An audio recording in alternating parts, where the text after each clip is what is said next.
안녕하세요, 준성합니다. 업로드 시간이 조금 길어졌죠? 기다리시던 분들께는 죄송하다는 말씀을 드립니다. 아마 당분간 또 일주일에 한 번 정도로 업로드가 될 것 같습니다. 왜냐하면 제가 저번 주까지는 집필하던 책에 교정, 차트랑 표 같은 것들을 삽입을 해서 드려야 했기 때문에 시간이 걸렸다고 영상에서 말씀드렸죠. 근데 설날 이후로 2월달이 되면서 코로나19에 대한 그 방역 지침이 완전히 바뀌었어요. 간략하게만 말씀을 드리면 고위험군에게 집중적인 케어, 자원들이 투입이 되는 거고, 검사 자체는 더 많은 사람들에게 확대해주는 방향으로 검사량이 늘어나니까 양성자도 더 많이 나오는 거고, 그러다 보니 제 직업상 행정적으로 처리해야 될 업무도 생기기 때문에 야근도 많이 늘어납니다. 일이 기하급수적으로 복리로 늘어난다고 보시면 돼요. 죽을 맛입니다. 코로나가 초기에는 치명적인 부분도 있었지만 지금은 오미크론 이후로 감기로 여겨지고 있는데 하루빨리 종식 선언을 해서 이런 암흑기가 끝났으면 좋겠습니다. 그래야 불꽃같이 업로드를 할 수 있을 것 같고요. 자, 한편 주식시장 얘기를 드리자면 금요일에 급락하면서 나스닥 종합지수가 14,000 이하로 내려왔죠. 현재 13,791로 마감을 했습니다. 이번 주에는 굉장히 안 좋은 소식들이 연달아서 들려왔죠. 예상보다 심각했던 인플레이션과 러시아, 우크라이나 사태입니다. 일단 금리 인상은 더 많이, 더 빠르게 행해져야 한다는 주장이 힘을 얻고 있습니다. 소비자 물가지수인 CPI가 예상치인 7.3%를 뛰어넘어서 7.5% 상승한 것으로 나오고 있는데요. 1982년 이후 최고 수준이라고 합니다. 우리는 정말 역사적인 순간에 살고 있는 거죠. 굉장히 높은 인플레이션은 현재 많은 서민들을 고통스럽게 만들고 있습니다. 저도 서민이고요. 솔직히 점심 한 끼 먹으려고 하니까 거의 돈이 10,000원 가까이 나가는데 정말 옛날이랑은 다르다는 느낌을 많이 받습니다. 시청자분들께서도 적립금을 지키는 것도 굉장히 힘겨우실 거라고 생각을 해요. 역사적인 인플레이션을 경험하고 있는 상황이니까 너무 자신을 채찍질하려고 하지는 마시고 조금은 느슨하게 가는 것도 지혜로운 게 아닐까 싶습니다. 장기 투자라는 것도 결국은 장기간 이루어져야 하기 때문에 중도 하차하지 않게끔 완급 조절이 필요하다고 보고요.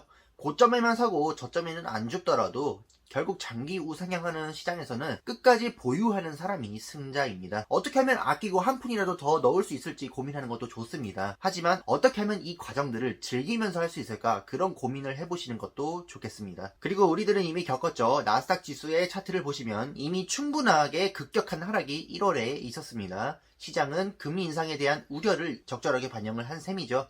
이 선반영을 깰 정도로 시장에 충격을 주는 금리 인상이 강경하게 결단력 있게 이루어지려면 미국도 그만한 각오가 필요하다는 것을 알기 때문에 실제로 그렇게 이루어질 확률은 저는 높게 보고 있지는 않습니다. 물론 저도 일반인들과 다르지 않다고 생각을 하기 때문에 당연히 어떤 예측이 있다고 하면 틀릴 수 있겠죠. 하지만 저는 어떻게 흘러가는 시나리오에도 괜찮게끔 투자를 하고 있습니다. 이런 상황에도 저는 홀드를 하려고 해요. 이 정도는 3000회 몬테카를로 시뮬레이션에서 이미 무작위 하락으로 반영이 되어 있습니다. 이런 상황 속에서도 장기로 보유하기만 하면 1배보다 더 많은 수익을 얻는 것에는 변함이 없었죠. 당장 앞날을 예측할 수는 없지만 저는 이미 강세장, 약세장, 횡보장 모든 시나리오를 고려해도 레버리지로 투자하는 것이 더 많은 장기 수익성을 보장한다고 믿기 때문에 이미 판단이 끝난 겁니다. 그래서 유지를 하고 있는 거고요. 한번 들어간 돈은 제 인생에서 불확실성을 제거할 수 있는 금액이 아닌 이상 매도하지 않을 겁니다. 이미 들어간 돈을 다시 회수해서 위험성을 회피하고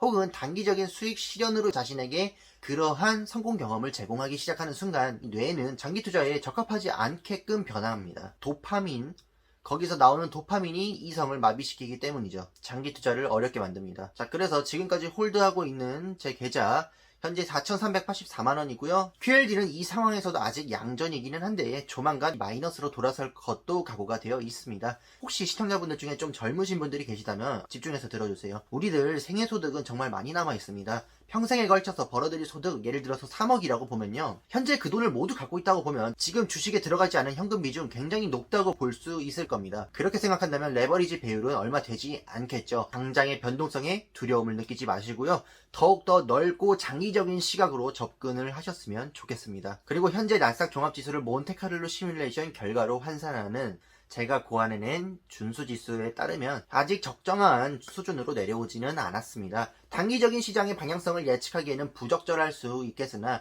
장기적으로 평균과 확률에 수렴한다는 점을 고려하면 상승세가 지연되는 것이 건전하다고 봅니다. 투자자분들은 꾸준히 일일 단위로 분할 매수하면서 실천한다는 것에 더욱더 의미를 두셨으면 좋겠습니다. 그리고 그냥 넘어갈 수 없죠. 러시아가 우크라이나를 침공할 것이라는 우려로 인해서 시장이 급락했죠. 제 채널을 시청하시는 분들은 이런 것까지 선 반영해서 투자하고 있다고 생각하시면 되겠습니다. 제가 전쟁이 날 것을 예측을 했을까요? 아니죠. 전쟁이 일어나지 않는다고 예측을 했나요? 그것도 아닙니다. 하지만 무슨 악재라도 결국 이유를 불문하고 하락으로 나타나게 되어 있습니다. 결국 마이너스 몇 %인지로 귀결됩니다. 이미 몬테카를로 시뮬레이션에서는 이런 갈등, 전쟁, 무슨 악재든 간에 무작위 수익률을 발생시켜 본 결과 레버리지로 투자하는 것이 대부분의 상황에서 1배보다 나은 결과를 보여줍니다. 지난 나스닥 종합지수 12,000 거래일 정도에서 약 95%가 몬테카를로 결과에 상위 25%에서 75% 사이에서 나타났습니다. 그리고 몬테카를로 시뮬레이션에서 25%에서 75% 이 사이에서는 1배보다 못한 결과를 보여주는 장기 투자 결과는 없었습니다. 그러니까 확률적으로 볼 때 이런 일들은 여러분들의 실패를 결정할 만한 이유가 되지 못합니다. 그리고 여담인데요. 개인적으로는 우크라이나가 러시아의 손에 떨어질 것으로 생각하고 있습니다. 미국은 국외로는 중국을 상대하고 있고요. 국내로는 코로나, 인플레이션과 싸우고 있습니다. 우크라이나의 수도 키예프를 지키는 것은 미국에게 높은 우선순위가 아닌 거죠. 그럴 만한 여유도 없습니다. 미국이 아무런 액션을 취하지 않을 거라고 생각하지는 않습니다. 하지만 중국을 정리하기도 전에 일이 더 크게 번지는 것을 원하지는 않을 거라는 거죠. 차라리 우크라이나에 대한 러시아의 지배를 묵인하고 중국을 압박할 때 러시아의 협조나 방관을 요구하는 것이 미국에게 있어 더욱더 유익하지 않을까 싶습니다. 미국도 중국을 거의 포위했는데 북쪽에 구멍을 내고 싶지는 않을 것 같습니다. 정치와 외교의 문제니까 체면이 중요하겠죠. 이미 러시아에게는 우크라이나를 포기한다는 선택지는 없습니다. 그래서 그것을 인정해주는 대가로 미국이 얻을 수 있는 것이 무엇인지에 대한 협상이 이루어지고 있을 것이라고 생각을 합니다.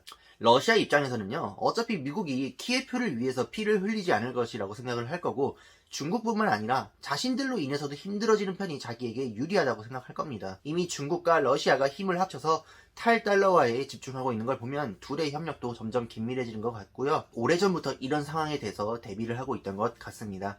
그래서 러시아는 중국과 힘을 합쳐서 미국의 영향력으로부터 벗어나는 것도 좋을 거고, 이번에 우크라이나를 기회로 삼아서 유럽으로 진출하기보다는 방향을 돌려서 미국과 함께 중국을 양분하는 것도 나쁘지 않겠죠. 결국 미국이 중국을 누르지 못하면 국경을 맞대고 있는 러시아도 장기적으로는 골치 아플 겁니다. 어쨌든 우리들에게는 유의미한 타격은 없을 거라고 생각을 합니다. 전쟁 자체는 나쁜 소식이죠. 악재가 맞습니다.